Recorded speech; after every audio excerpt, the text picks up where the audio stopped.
Halo semuanya, perkenalkan nama saya Refki Obed Sudirman Spautar dari kelas TI 23C4.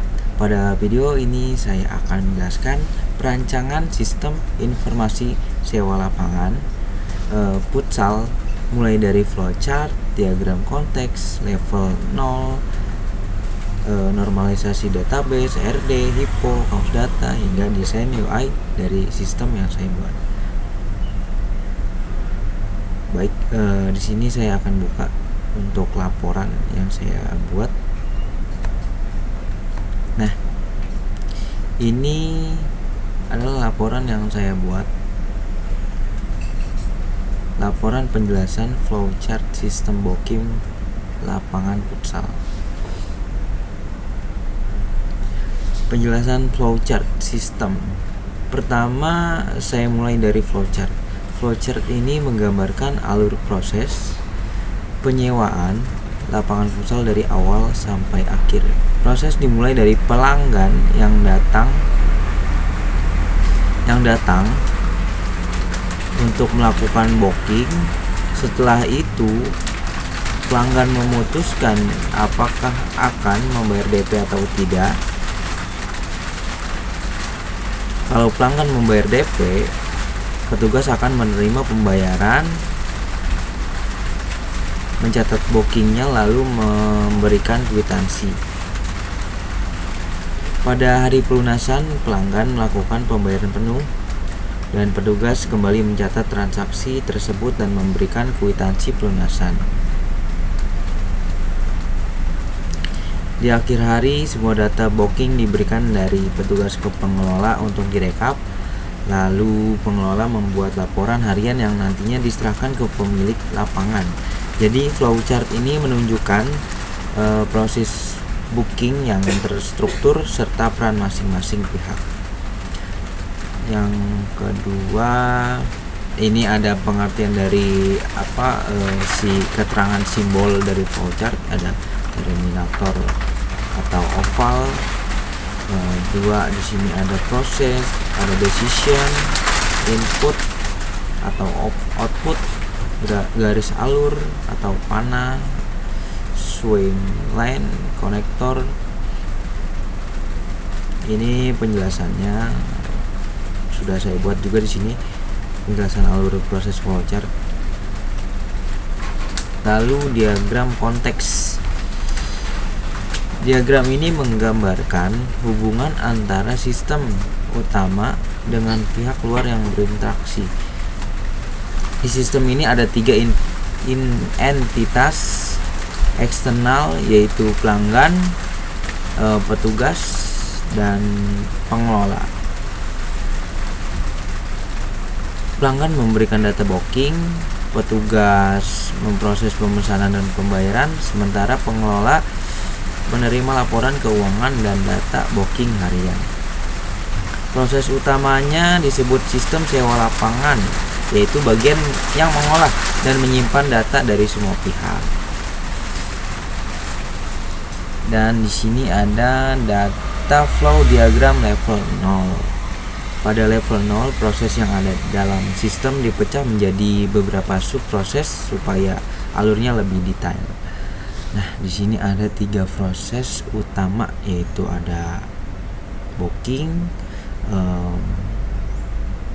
ada pembayaran, dan pembuatan laporan. Booking yaitu pelanggan memesan lapangan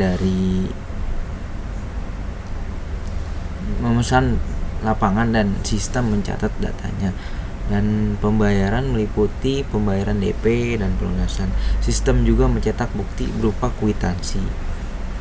Pembuatan laporan yaitu sistem mengumpulkan semua data transaksi dan membuat laporan harian untuk pengelola.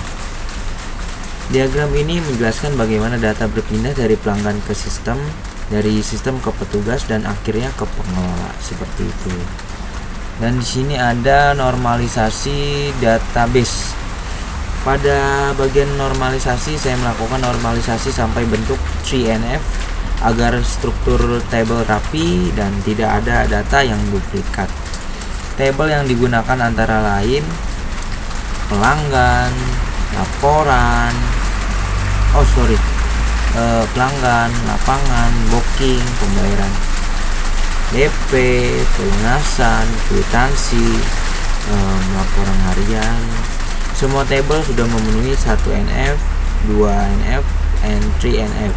Artinya tiap table sudah mempunyai primary key yang jelas. Setiap atribut bergantung pada primary key dan tidak ada ketergantungan antar kolom yang tidak diperlukan.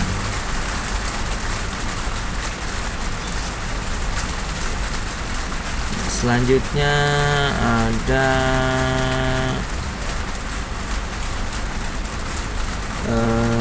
entity relationship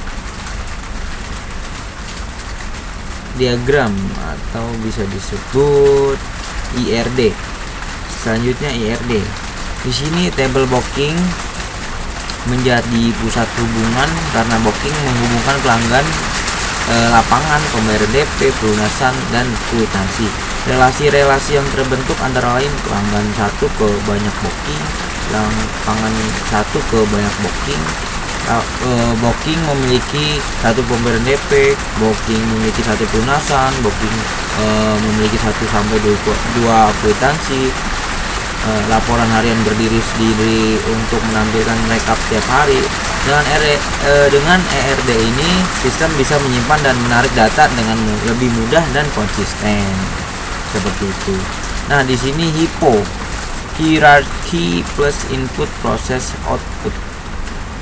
Pada bagian HIPO, sistem dibagi menjadi beberapa modul utama, yaitu kelola data pelanggan, kelola lapangan, kelola booking, kelola pembayaran, kelola laporan harian. Setiap modul memiliki input, proses, dan output sendiri. Misalnya pada modul booking, inputnya adalah lapangan, tanggal, jam, dan ID pelanggan. Sistem kemudian mengecek ketersediaan jadwal dan menyimpan booking. Outputnya adalah ID booking dan rincian jadwal. Seperti itu. Dan ini ada kamus data atau data dictionary. Kamus data berisi penjelasan struktur setiap table termasuk nama file, tipe datanya, dan keterangannya. Tujuannya supaya programmer atau pengembang yang memegang sistem ini nanti bisa memahami alur data dan struktur database dengan jelas. Kebetulan desain UI-nya sedang berjalan ya. Insya di pertemuan selanjutnya saya akan buat. Tapi di sini sudah saya buat untuk laporannya. Nah, di bagian desain UI atau user interface, UI dibuat agar pengguna bisa mengoperasikan aplikasi dengan mudah. Beberapa tampilan yang dirancang meliputi ada halaman login, dashboard petugas, halaman data pelanggan, halaman data lapangan,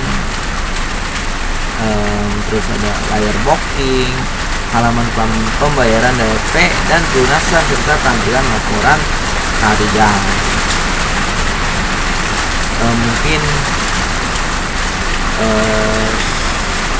seperti itu aja dari saya. Untuk kesimpulannya, rancangan sistem sewa lapangan futsal ini mencakup alur proses, aliran data, struktur database, fungsi sistem, dan tampilan antar muka. Semua bagian ini saling terhubung untuk membentuk sistem yang efektif, rapi, dan mudah digunakan. Sekian penjelasan dari saya. Terima kasih sudah menonton. Wassalamualaikum warahmatullahi wabarakatuh.